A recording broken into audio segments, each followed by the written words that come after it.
ইব্রিয় ৪ অধ্যায় ১৩ ও ১৬ পদ।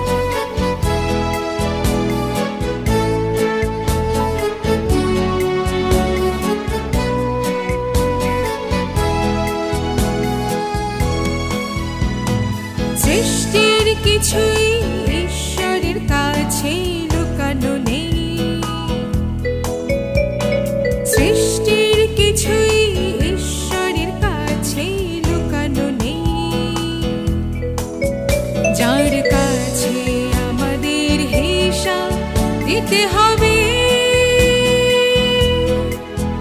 তার চোখের সামনে সব কিছুই খোলা এবং প্রকাশিত। সৃষ্টির কিছুই ঈশ্বরের কাছে লুকানো নেই, সৃষ্টির কিছুই ঈশ্বরের কাছে লুকানো নেই। যার কাছে আমাদের হিসাব দিতে হবে, তার চোখের সামনে সব কিছুই খোলা এবং প্রকাশিত।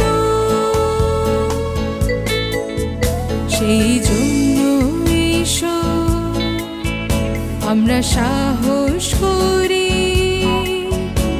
ঈশ্বরের দয়ার সিংহাসনের সামনে এগিয়ে যাই। সেই জন্য এসো আমরা সাহস করে